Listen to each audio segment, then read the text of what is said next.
뭐 월세를 얼마 정도 비율로 내 소득 대비 써야 되고 그건 그렇게 중요한 게 아니에요. 그거는 나중에 내가 지금부터 얘기하는 한 가지만 딱 우선순위를 세우면 걔는 자연스럽게 따라오는 거거든요. 맹구님, 네, 아는 동생이 결혼을 하는데 신혼집을 알아보고 있거든요. 네, 신혼집. 근데 네, 동생이 충격을 받았어요. 왜요? 직장 역 근처 서울에 오피스텔이 5평에서 10평밖에 안 되는데 월세가 100만 원이래요.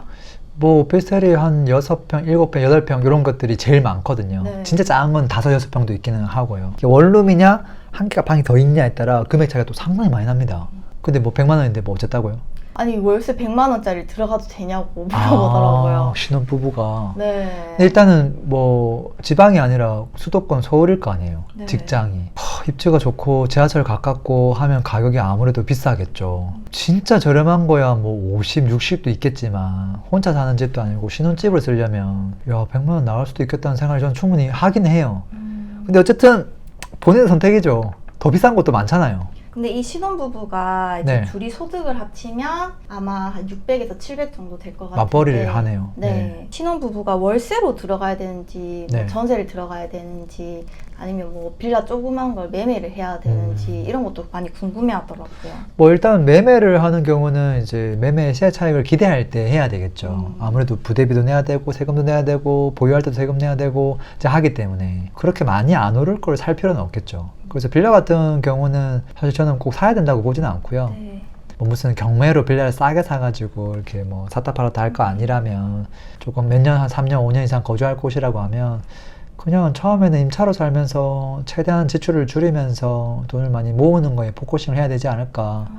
매매보다는 아무래도 초반에는 신혼부부니까 네. 월세나 전세를 제일 많이 하겠죠. 그리고 월세보다는 전세가 조금 더 돈이 작게 나가는 건 사실이죠. 전세 대출을 해도. 근데 막 요새 뭐 전세 사기 대출 이런 것도 되게 많잖아요. 많죠, 많죠. 그래서 이 전세를 들어가도 되는지 궁금해 하더라고요. 근데 일단은 이제 뭐 매매 가격이랑 전세 가격이 얼마큼 차이 나는지를 봐야 될 것 같아요. 아파트 같은 경우는 한 50%, 60%, 좀 높으면 65%그 정도 수준이거든요.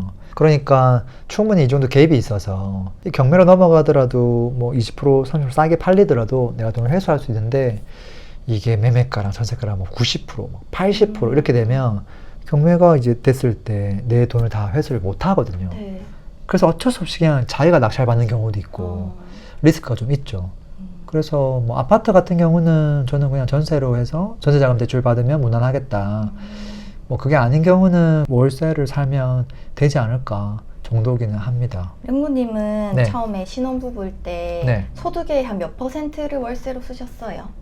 저는 전세로 해서 전세 자금 대출을 받았죠. 결혼하기 전에는 둘 다 일을 했지만 결혼하자마자 갑자기 또 임신도 되고 뭐 축복이죠. 네. 이제 10개월 정도 지나면 애가 나오잖아요. 네. 그때까지 회사 다니기 힘드니까 와이프가 그 전에 한 6개월 정도 마지막 더 다니다가 그만뒀으니까 저는 이제 금방 외벌이가 사실 됐던 네. 거예요. 월세보다는 전세자금 대출로 해서 진행했었다. 그러면 만약에 지금 월세로 산다고 하면 소득의 네. 한 몇 퍼센트 정도로 쓰면 괜찮을까요? 일단은 이제 우리가 지출하는 것들 중에서 거주에 대한 지출이 상당히 크죠.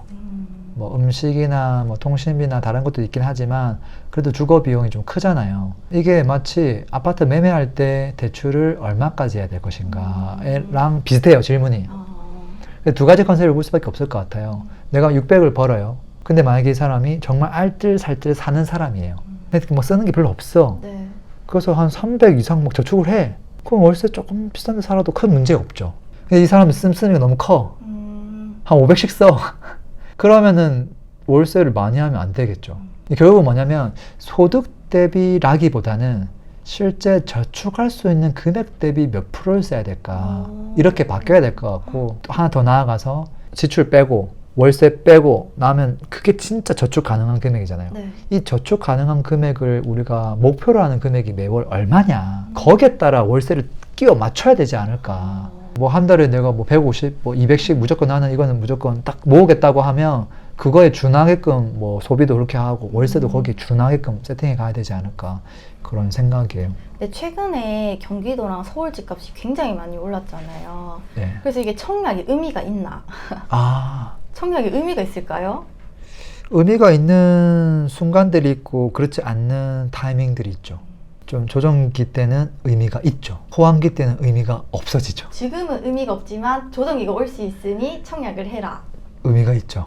그때도 이제 조금 당첨 확률을 높이면서 입지 선정을 잘 해나가야지. 예를 들면 이런 거예요. 자, 지금 부산 같은 지역이 분위기가 좋을까요? 안 좋을까요? 별로 안 좋을 것 같아요. 부산은 안 좋거든요. 네. 근데 최근에 이제 엄청난 놈이 하나 분양을 했어요. 정말 좋은 입지에 상품성도 정말 좋은 하이엔드급으로 딱 분양했는데 경쟁률이 뭐 70대 1, 100대 1 막 나왔단 말이에요. 근데 이제 33평은 그 정도 경쟁률이 나왔는데 40평 들어가니까 1.05대 1 뭐 이런 식이에요. 그러니까 이미 대기로 당첨될 수 있다는 소리거든요. 근데 물론 이제 그런 것들이 이제 앞으로 오를 수 있느냐 없느냐는 좀 논의 사항이긴 하지만 충분히 누군가가 이걸 가져갈 수 있는 정도의 경쟁률이 낮게 나오고 있는 순간들이 항상 온다는 거거든요. 근데 그것도 부산이 만약 호황기였으면 절대 그런 일이 없었을 거예요. 그러니까 시기에 따라 그게 필요할 수도 있고 필요 없을 수도 있기 때문에 저는 기본적으로 청약통장을 갖고 있어야 된다고 생각을 합니다. 그럼 앞으로 신혼부부들이 시작할 때 네. 돈을 어떻게 모아야 될까요? 랭고님도 돈을 이제 저축하고 투자하면서 이렇게 올라오셨잖아요.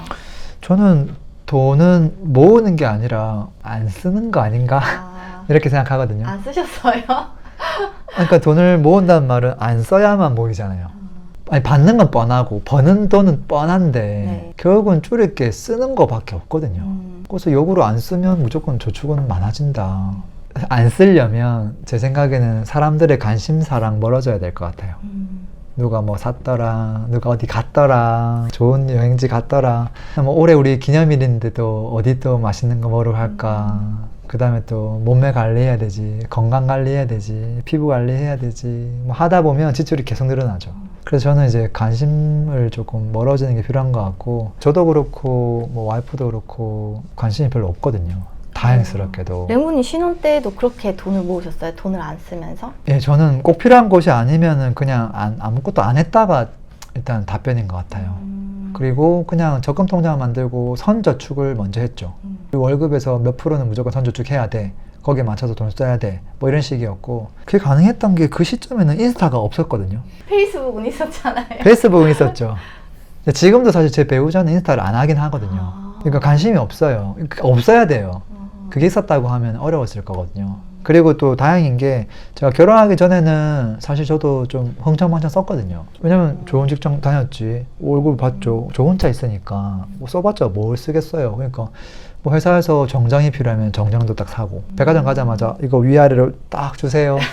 이거 말고 좀 더 좋은 브랜드 없어요? 이 안에서도 뭐 이렇게 요청하기도 하고, 뭐 가방은 필요하면은 뭐 백팩도 사고, 손에 드는 것도 사고, 뭐 취미생활도 다양하게 하고. 왜냐면 내가 이제 이제 회사를 다니면서 돈을 벌기 시작했으니까 취미생활도 하고 사람들하고 어울리고 할 거 많이 했죠. 근데 이제 결혼하고 나서부터 저는 좀 완전히 세상하고 단절된 삶을 좀 살았던 것 같아요. 그게 아무래도 이제 부동산 재테크에 대한 눈을 좀 빨리 떠서 그런 것 같기도 해요. 근데 솔직히 안 쓴다고 부자 되는 건 아니잖아요. 돈을 어떻게 불려야 될지도 좀 구체적으로 알려주실 수 있어요? 돈을 안 쓴다고 해서 부자가 절대 못 되죠. 그게 가능했으면 저희 부모님은 진짜 슈퍼 울트라 부자가 됐어야 돼요. 이분들보다 돈 안 쓰는 분들 내가 본 적이 없거든요. 50년 동안 제가 취미생활을 하는 거 한 번도 본 적이 없어요. 사람들 정기적으로 만남을 하는 걸 본 적이 없습니다. 그냥 시간 나면 낚시 정도? 낚시하는데 무슨 돈이 들어가요? 입장료도 없고 아무것도 없잖아요. 낚싯대 하나만 있으면 되니까. 그래서 일단 축구도 마찬가지고 수비만 해가지고는 경기에서 이길 수가 없거든요. 만약에 제가 한 가지만 하라고 한다면 이렇게 할 것 같아요. 돈을 아끼고 뭐 이런 작전 세우고 뭐 월세를 얼마 정도 비율로 내 소득 대비 써야 되고 그건 그렇게 중요한 게 아니에요. 내가 지금부터 얘기하는 한 가지만 딱 우선순위를 세우면 걔는 자연스럽게 따라오는 거거든요. 그러니까 실질적으로 돈을 벌려면 잘 생각해봐요. 그런 경험이 있나요? 나의 노력으로 돈을 번 경험. 잘 생각해보면 짠 하고 되는 경우는 거의 없어요. 내가 어떤 일에 한 수년, 짧게는 5년, 길게는 10년 정도 정말 정성을 쏟았을 때 그 다음 그 5년, 10년 동안 돈을 벌게 되는 거거든요. 뭐 대표적으로 이런 거죠. 초, 중, 고 공부 열심히 한 다음에 대학교까지 그 다음에 이때 공부한 걸 가지고 회사 들어가서 겨우 돈 벌죠. 마찬가지로 우리가 회사 생활이 아니라 그 외 것을 돈 벌 때도 저는 그 똑같은 메커니즘이 작동한다고 보거든요. 그래서 지금 당장 내가 3년, 5년, 10년을 어디다가 정성을 쏟을 거냐. 이 원스윙을 찾는 게 저는 너무나 중요하다. 이런 생각을 일단은 합니다. 제가 랭모님 아웃풋 법칙 책을 네. 엄청 감명 깊게 읽었는데 네네. 거기서 좀 아이디어를 얻을 수 있을까요? 거기서 저는 그 책 내용을 다 까먹긴 했는데 아니 랭모님 쓰셨잖아요. 저는 쓰고 나면 다 까먹거든요. 일단은 저는 그랬던 것 같아요. 만약에 누군가가 아는 지인이 사촌동생이 30살이에요. 이제 직장생활 딱 시작했어요. 네. 저도 빠르게 자산을 불리고 싶은데 어떻게 해야 돼? 라고 했을 때 조금 그 사람한테 답답할 수 있겠지만 너가 정말 네 인생에 올인하고 싶은 뭐 한 가지를 찾아야 돼 분명히 얘기할 거거든요. 근데 그걸 어떻게 찾아야 돼? 그 아이디어가 뭐야? 뭐 그럴 거거든요. 네. 이제 그랬을 때 저는 어떻게 했냐면 그 해답을 누가 짠하고 주지 않거든요. 그래서 그냥 가장 저렴하게 얻을 수 있는 방법이 결국은 도서관을 가는 거였고 도서관에 가서 내가 지금 품고 있는 그 의문 한 가지 뭐를 해야 돈을 좀 벌 수 있을까? 그리고 나처럼 평범하고 아무 능력이 없고 뭐 부모님한테도 뭐 물려받을 게 없고 아무것도 없는 사람이 뭔가 삶을 바꾼 사람이 있나? 이것만 그냥 이렇게 궁금증을 가지고 도서관에 가서 관련된 책만 본 거예요. 유사한 책들이 계속 손에 잡히더라고요. 이게 이제 재미난 거죠. 나는 그냥 하나의 질문만 가지고 도서관에 갔지만 되게 다양한 사람들의 책이 있지만 패턴은 한 두세 가지였어요. 뭐 어떤 거는 책을 정말 많이 읽고 바뀌어가지고 책을 정말 많이 썼어요. 그 사람이 엄청 유명해진 거예요. 베스트셀러로. 뭐 강연도 하고 그렇게 해서 좀 자산이 늘어난 케이스도 있었고 그게 아니면 자기가 좋아하는 일을 찾고 사업을 하면서 돈 번 사람들 그것도 아니면 재테크로 돈 번 사람들 이 세 명이 거의 대부분이었거든요. 근데 책을 쓰고 돈 버는 건 쟤한테 안 맞았고 이 두 개 중에 하나 해야 되겠다. 근데 사업을 하기에는 직장인이었으니까 야 너무 이렇게 멀리 느껴졌고 재테크는 그냥 조금 틈틈이 하면 될 것 같은 느낌이 들잖아요. 부업 같은 느낌. 그래서 이제 저는 그래 아무것도 없는 사람도 이렇게 해서 바뀔 수 있다고 이제 이런 생각으로 이제 한 단계 한 단계 진행했던 거죠. 부동산이 중요한 게 아니라 본인의 일이 더 중요한 거였네요. 그러니까 저는 질문이 어느 순간 바뀌어 갈 거라고 봐요. 이게 처음엔 돈을 쫓아요. 저도 처음에는 아무 생각 없을 때는 그 책을 보죠. 보기 전부터 어떤 생각하고 보는 줄 알아요? 진짜 얘가 비법을 알려주겠지. 이 대단한 저자니까 책까지 썼는데 막 보는데 비법이 없어. 나보고 뭐 하라고 그래 당장 뭐 사라고 뭐 사야 돈 번다는 거야. 아 교통을 보면 돈이 보인다 해놓고는 뭐 교통 뭐 호재 한 20가지 적어놨어요. 그러니까 비법이 없어요. 사업을 하라고 해가지고 봤는데 본인의 옛날 스토리만 있지 지금 아이디어는 이거고 너가 이걸 해야 되고 이거 하면 무조건 대박 터지고 이런 이야기는 없어요. 그래서 내가 시간 지나서 바뀌는 게 너무 간절해지잖아요. 이게 간절해지면 질문이 조금씩 바뀌어요. 어떻게 바뀌냐면 돈을 어떻게 하면 빨리 벌 수 있을까가 아니라 나도 이 저자처럼 어떻게 하면 나도 이 사람처럼 될 수 있을까? 또는 어떻게 하면 내가 이 사람보다 좀 더 훌륭한 사람이 될 수 있을까?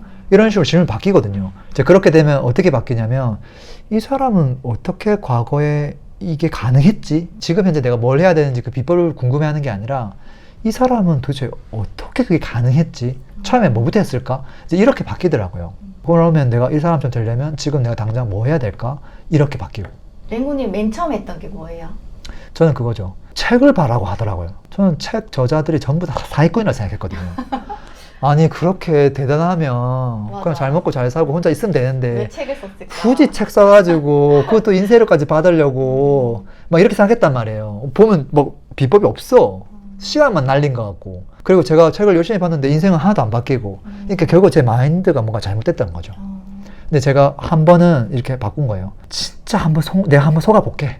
네가 하라는 건 내가 딱 한 번 해볼게. 했는데 얘가 책을 뭐 1년에 뭐 200~300개를 읽으라고 하니까 한번 해볼게. 그렇게 해도 진짜 바뀌는지 안 바뀌는지 보자 하고 봤는데 내 삶이 바뀌는 거예요. 그거 무슨 책이었어요? 독서 천재가 된 홍대리 책을 봤는데 내가 그냥 속는 셈 치고 책을 1년 동안 한 200개 이상을 본 거예요. 책에 보는 게 있거든요. 회사에 2시간 일찍 출근해서 책을 봐라. 2시간 일찍 출근했는데 제가 맨날 9시 정각에 딱 출근했거든요. 네. 2시간 빨리 가가지고 딱 갔는데 여기 회사에 누가 제일 빨리 오는지 제가 알게 된 거예요. 항상 팀장님이 빨리 오시더라고요. 근데 제가 더 빨리 와가지고 책 보고 있잖아요. 팀장님이 저를 어떻게 바라보겠어요? 얘 뭐지? 라고 볼 거 아니에요. 이상한 애다. 근데 근데 그 책에 보면 그 다음 책을 봤는데 아이디어가 떠오르면 주변 사람들이 그걸 계속 이야기하라는 거예요. 그 팀장이랑 독시 이야기하셨어요? 제가 아이디어가 갑자기 떠오르는 거예요. 팀장님 이거 우리 조직 문화에다가 하면 너무 좋을 것 같은데 어떻게 생각하세요? 하면서 아침에 출근한 사람을 회의실로 끌고 와가지고 제가 단독으로 얘기해버리니까 이 사람 좋아하죠? 야 그거 바로 진행하자. 회의 때 같이 얘기해보자. 제가 그때 바로 성과 A 받았거든요. 와.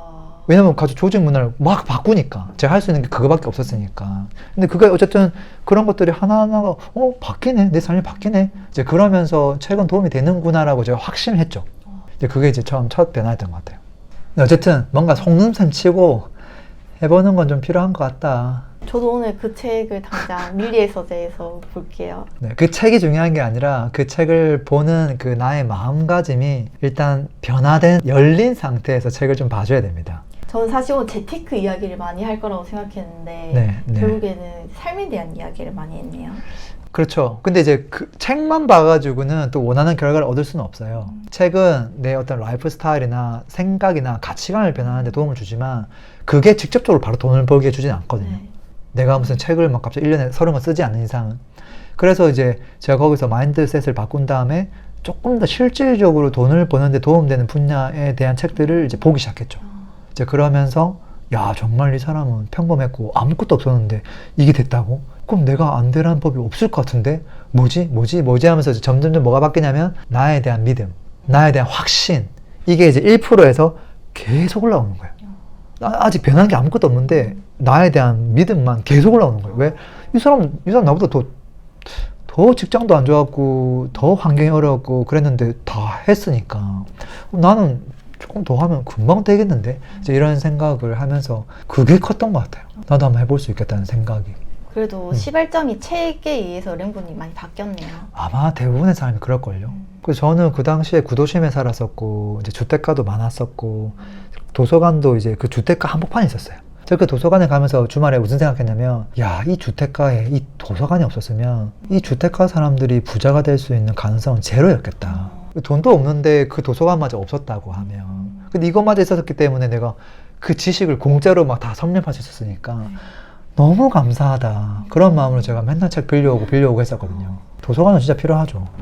그러니까 저도 좋아서 책도 몇 권 썼고. 저 아는 동생한테 공유해주면 진짜 너무너무 좋아할 것 같아요. 8월 이제 휴가 다가오잖아요. 네. 뭐 해야 되죠? 여름휴가 가지 말고 도서관 가게요. 여름 휴가는 원래 도서관에서 보내는 거예요. 아, 그래요? 돈 안 쓰죠. 지식 쌓을 수 있죠. 생각, 가치관 넓힐 수 있죠.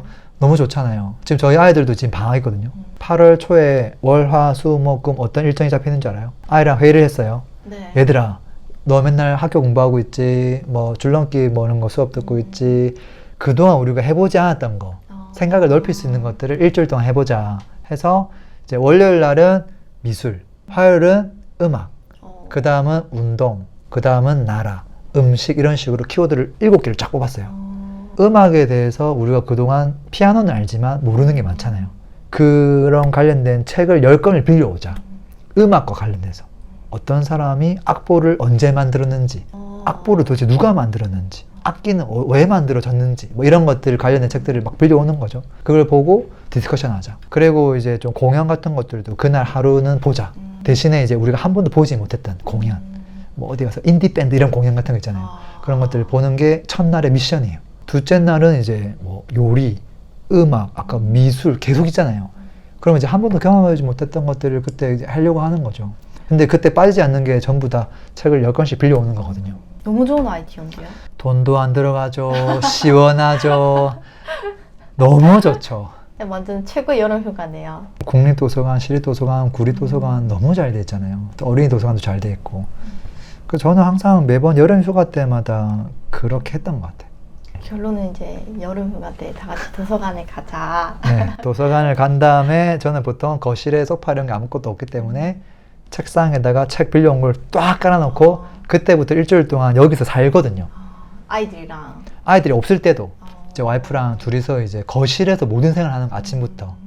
대신에 그때는 에어컨을 신나게 틉니다. 에어컨을 틀고 이제 책 보면서 뭐 이렇게 부동산 또 서핑도 하면서 조사도 하고, 그때가 제일 시간이 많으니까 저는 매년 그렇게 써왔던 것 같아요. 근데 그게 쌓이니까 시간이 꽤 큰 시간이더라고요. 주말은 하기 힘들고 좀 긴 시간이 있을 때 그렇게 나가면 좋지 않을까. 명절도 마찬가지고. 너무 스트레스인가요? 아니요, 재밌을 것 같은데요? 네, 그러면 좋을 것 같아요. 네.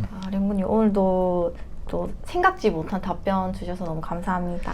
네, 신혼부부들에게 이게 직접적으로 도움이 될지는 모르겠지만 장기적으로는 도움되지 않을까 하는 생각을 합니다. 저도 예전 신혼부부 생활을 하다 보니까 또 조금 떠오르는 기억들이 많이 있네요. 또 여러분들도 뭐 사랑도 많이 하고 추억도 많이 쌓으면서도 조금 미래를 지금부터 준비해 나가시면 좋지 않을까 생각됩니다. 오늘도 들어주셔서 고맙습니다. 광고 한번 하겠습니다. 집값이 왜, 언제 오르는지, 어떤 게 저평가인지 판단하지 못하면 계속 흔들릴 겁니다. 기초 강의는 이 강의 하나로 충분합니다. 물고기 잡는 법을 알려드립니다. 내 집 마련에 대한 니즈가 참 많습니다. 그래서 실전 수업을 만들었고요. 개인 컨설팅에 가까운 수업입니다. 내 집 마련을 못할래야 못할 수가 없습니다. 지식을 온전히 내 것으로 만들고 싶은 분들은 스터디가 마음에 드실 겁니다. 똘똘한 한 채부터 재건축, 재개발, 돈 되는 투자처 함께 찾고 싶은 분들을 위한 스터디 준비되어 있고요. 현금 흐름 만들기 위한 다양한 수익형 부동산 종목을 배우는 스터디. 자, 목적에 맞게 선택하시면 됩니다. 링크는 설명란 및 댓글에 남겨 놓겠습니다. 강의 때 뵙겠습니다.